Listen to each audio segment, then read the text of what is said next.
नमस्कार and I welcome you all to world affairs. मैं हूं प्रशांत धवन। नाउ हाल ही में मणिपुर इशू को लेकर यूरोपियन पार्लियामेंट ने एक बड़ी बात कही है। इन्होंने यहां पर यह कह दिया है कि इंडिया को जल्दी एक्शन लेना होगा ताकि मणिपुर में वायलेंस खत्म हो सके, और साथ ही साथ इंडिया को यह भी लिटरली ऑर्डर ही दिए हैं कि माइनॉरिटीज की रक्षा करिए मणिपुर में। नाउ ये स्टेटमेंट मैटर करती है क्योंकि यूरोपियन पार्लियामेंट की सॉफ्ट पावर दुनिया में बहुत ज़्यादा है, यूरोप की सॉफ्ट पावर बहुत ज़्यादा है। तो इसलिए इंडिया ने ये कहा है, अभी तक इंडियन गवर्नमेंट ने ये कहा है कि मणिपुर का इशू जो भी मणिपुर में हो रहा है ये भारत का अंदरूनी मामला है, इंटरनल मैटर है। यूरोपियन पार्लियामेंट को इस पर कमेंट करने की आवश्यकता नहीं है। हालांकि मैं यहाँ पर आपको बताऊंगा कि कहीं ना कहीं हमने भी गलती करी है। यूरोप के मेंबर ऑफ पार्लियामेंट जो है इनको काफ़ी इंपॉर्टेंस दे दी है, तभी अब ये ओपनली इंडिया में जो भी इशू हो रहा है उस पर डिबेट कर रहे हैं, डिस्कशंस कर रहे हैं, कमेंट्स कर रहे हैं। इवन दो यहाँ पर यह कहना पड़ेगा कि हाल ही में फ्रांस में भी कम वायलेंस नहीं हुआ, कम उन्माद नहीं मचा। स्वीडन में जो कुरान को लेकर हुआ है वो सब भी हमने देखा। इंडिया ने अपनी तरफ से यूरोप को लेकर कोई स्टेटमेंट नहीं दी। ये नहीं कहा कि हम उम्मीद करते हैं कि फ्रांस सिचुएशन नॉर्मल कर देगा, मगर यूरोप की तरफ से स्टेटमेंट आई है कि इंडिया में सिचुएशन नॉर्मल होनी चाहिए। नाउ इंडिया का जो ऑफिशियल रिस्पॉन्स है ये यहाँ पे आप देख पाओगे। डिस्कस करेंगे कि इंडिया ने ऑफिशियली कहा क्या है, और कुछ महीनों पहले, एक्चुअली कुछ साल पहले हमसे क्या एक छोटा सा एरर हुआ था, छोटी सी गलती हुई थी। काफ़ी कुछ यहाँ पे आपको जानने को मिलेगा, मगर आगे बढ़ने से पहले आपसे क्वेश्चन पूछूंगा। क्वेश्चन ये है कि हाल ही में जो वर्ल्ड इन्वेस्टमेंट रिपोर्ट पब्लिश हुई थी 2023 की, जिसमें यह बताया गया था कि भारत और जो आसियान देश हैं इनको सबसे ज़्यादा फॉरेन डायरेक्ट इन्वेस्टमेंट मिली है। ये रिपोर्ट किसने तैयार करी है? ये है यहाँ पे आपकी ऑप्शन UNCTAD, ब्रिक्स, WEF या फिर वर्ल्ड बैंक। कमेंट सेक्शन में करिए उत्तर। सही आंसर मैं आपको दूंगा वीडियो के एंड में। ना यहाँ पर आप देख पाएंगे इंडिया का मैप, ये है हमारा प्यारा भारत, और यहाँ पे आपको दिख जाएगा मणिपुर। ना मणिपुर में रिसेंटली जो भी हुआ है उसका रीज़न क्या है उसके बारे में मैं 2 वीडियोस अपलोड कर चुका हूँ, एक वाईफाई स्टडी 2.0 पे, एक वर्ल्ड अफेयर्स पर। तो मैं फिर से रिपीट नहीं करूँगा कि कोटा को लेकर क्या हाई कोर्ट ने कहा और फिर कम्युनिटीज़ के बीच में किस तरीके से मिसट्रस्ट बढ़ गया। वो मैं यहाँ पे अज्यूम करके चलूंगा कि मणिपुर में वायलेंस हुआ क्यों था, वो सब वीडियोस आपने पहले देख ली होंगी। ना अभी अगर हम बात करें मणिपुर की सिचुएशन कैसी है, तो मणिपुर की पुलिस ने ये कहा है कि सिचुएशन नॉर्मलसी की तरफ बढ़ रही है। ज़्यादातर एरिया नॉर्मल है, वायलेंस काफ़ी कम हो चुका है। यहाँ पर कुछ एरिया है जहां पर अभी भी तनाव बना हुआ है। फॉर एग्जांपल पिछले 24 घंटों में मणिपुर की पुलिस ने यह भी कहा कि इन्होंने 10 बंकर डिस्ट्रॉय किए हैं, और कोशिश की जा रही है कि ओवरऑल पूरी स्टेट को नॉर्मलसी की तरफ लाया जाए। नाउ मणिपुर में सिंस सिचुएशन धीरे धीरे नॉर्मलसी की तरफ बढ़ रही है, फिर भी यूरोपियन यूनियन, यहाँ पे आप देख पाओगे यूरोप के जो 27 कंट्रीज हैं, सिंस इनका एक यूरोपियन यूनियन है तो इन लोगों ने यूरोपियन यूनियन का एक पार्लियामेंट भी बना रखा है, जहां पर यूरोप के बहुत सारे कंट्री से अलग अलग रिप्रेजेंटेटिव आते हैं कि फ्रांस से इतने मेंबर ऑफ पार्लियामेंट आएंगे, जर्मनी से। और सिंस इस पार्लियामेंट को 27 कंट्रीज की बैकिंग है, 27 important, geopolitically important, economically important countries की बैकिंग है। तो जो भी यूरोपियन पार्लियामेंट कहता है दुनिया सुनती है ये बात। यहाँ पर जो डिस्कशन होता है, जो भी यहाँ पर स्टेटमेंट दी जाती है, इट मैटर्स। तो जब इन लोगों ने ये कह दिया कि इंडिया को जल्दी से मणिपुर का वायलेंस खत्म करना होगा और जो माइनॉरिटीज़ हैं उनको प्रोटेक्ट करना होगा, तो उसके जवाब में ना इंडिया ने ये कहा है कि जो स्टेटमेंट आई है यूरोपियन यूनियन के पार्लियामेंट की, ये दिखाता है कि आज भी इनका कॉलोनियल माइंडसेट है। ये स्टेटमेंट इंडिया की बहुत हार्ड है, क्योंकि ज़्यादातर जो कंट्रीज आप देखोगे यहाँ पर एक टाइम पर कॉलोनिस्ट थे। UK of course European union का मेंबर नहीं है, मगर यूके के अलावा भी आप देखो तो फ्रांस की कॉलोनीज थी, उसके अलावा नेदरलैंड्स, जर्मनी, स्पेन की कॉलोनीज थी, पुर्तगाल ने आपको याद होगा गोवा कब्जा लिया था। तो इंडिया ने यह कहा है कि ये सारे देश एक टाइम पर कॉलोनिस्ट थे, और आज भी इनकी मानसिकता यही है कि दुनिया इनकी कॉलोनी है, ये बताएंगे क्या करना है क्या नहीं करना।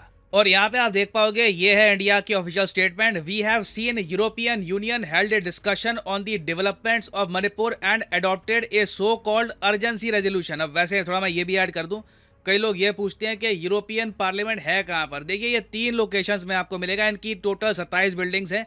मेन बिल्डिंग कहते हैं कि वैसे फ्रांस में है, मगर कुछ इनके ऑफिसेस आपको ब्रसल्स में मिलेंगे, बेल्जियम में, और उसके अलावा लक्समबर्ग में भी इनके कई ऑफिसेज हैं। तो ये तीनों कंट्री में इनका जो यूरोपियन पार्लियामेंट है ये फैला हुआ है। तो यहाँ पर बिल्कुल इन्होंने डिस्कशन किया मणिपुर के इशू को लेकर, फिर वोटिंग करके एक रेजोल्यूशन पास किया कि अर्जेंसी के साथ हम कहते हैं कि मणिपुर की सिचुएशन ठीक करो, वहां पे जो अल्पसंख्यक हैं उन पर अत्याचार नहीं होने चाहिए। तो आगे इंडिया की तरफ से स्टेटमेंट आई है कि such interference in India's internal affairs in is unacceptable and reflects a colonial mindset, जो मैंने आपको बताया।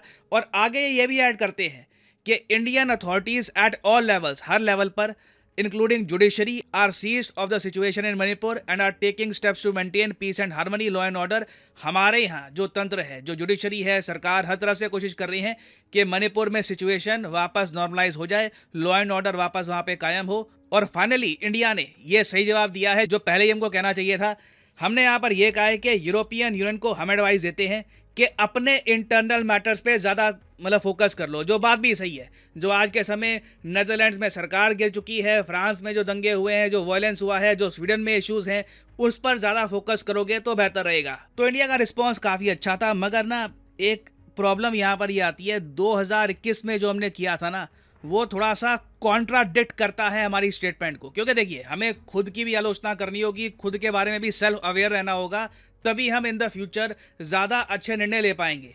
अब जम्मू कश्मीर में आर्टिकल 370 रिमूव हुआ, उसके बाद हमने देखा कि गवर्नमेंट ने ये दिखाने के लिए, दुनिया को ये दिखाने के लिए कि कश्मीर में सिचुएशन नॉर्मलाइज हो रही है, हमने यूरोपियन यूनियन के मेंबर ऑफ पार्लियामेंट को इनवाइट किया। ये हमारे पीएम से मिले, फिर ये कश्मीर पे गए, इनको हमने दिखाया कि देखिए सिचुएशन इज़ बिकमिंग नॉर्मल।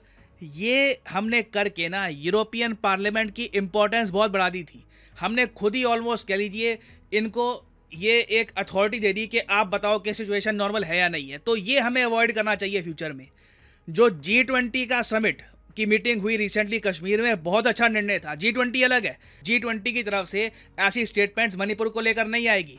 मगर जब आप एक रीजन के पार्लियामेंट को इतनी इंपॉर्टेंस दे देते हो कि आप उनको बुलाते हो अपने एरिया में और फिर ये उनसे पूछते हो कि देखिए सब कुछ नॉर्मल है ना, तो वो यही सोचेंगे कि अगर कश्मीर के मामले में हमसे पूछते हैं कि सब कुछ नॉर्मल है या नहीं है, तो हम मणिपुर पे भी कमेंट करेंगे, हम ही बताएंगे इंडिया में कि क्या नॉर्मल है क्या नहीं है।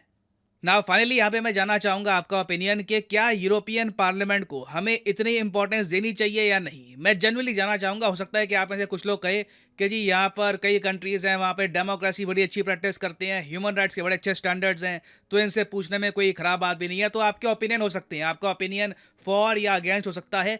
लिखेगा इसके बारे में कमेंट सेक्शन में, मैं जानना चाहूँगा कि आप इसके बारे में क्या सोचते हैं। और फाइनली वापस आते हैं अपने क्वेश्चन की तरफ कि विच institution released world investment report 2023। तो सही उत्तर है ऑप्शन ए, UNCTAD। इसकी फुल फॉर्म है the United Nations conference on trade and development. इन्होंने रिसेंटली ये रिपोर्ट करी है रिलीज, और इसमें बताया कि इंडिया और आसियान देश, जो आसियान देश आपको पता होगा, फिलीपींस, इंडोनेशिया, सिंगापुर, वेरियस और कंट्रीज हैं, यहाँ पर हाईएस्ट फॉरेन डायरेक्ट इन्वेस्टमेंट आई थी रिसेंटली। और फाइनली यहाँ पर मैं ये भी ऐड कर दूं कि अनअकैडमी की एक मैसिव सेल चल रही है इस वक्त। यूजुअली अनअकैडमी का डिस्काउंट होता है 10%, आज के समय ये डिस्काउंट बढ़ के 50% हो चुका है। आप चाहें तो यूपीएससी कोर्स कर सकते हैं परचेज अनअकैडमी का। कमेंट सेक्शन में जाओ, यहाँ पे आपको पिन कमेंट में लिंक मिलेगा यूपीएससी कॉम्बो का, इस लिंक पर करो क्लिक और यहाँ पे आप परचेज कर पाओगे अनअकैडमी का यूपीएससी कॉम्बो कोर्स। मगर जो प्राइसेस यहाँ पर लिखे हैं ये पे करने की ज़रूरत नहीं है, सिंपली यहाँ पर कोड डालिए PD10 और प्राइसेस गिरना स्टार्ट हो जाएंगे। तो अगर आप एक कॉलेज स्टूडेंट हैं, आपके पास टाइम है 2-3 साल का, आप रुक कर प्रॉपरली यूपीएससी एग्ज़ाम का एक अटेम्प्ट देना चाहते हैं, तो ये कोर्स आपकी काफ़ी हेल्प करेगा। 2500 रुपये पर मंथ में आप यूपीएससी एग्ज़ाम की तैयारी कर सकते हैं घर बैठे। सो इसी नोट के साथ ये है वीडियो का अंत। Thank you for listening and as always may the gods watch over you.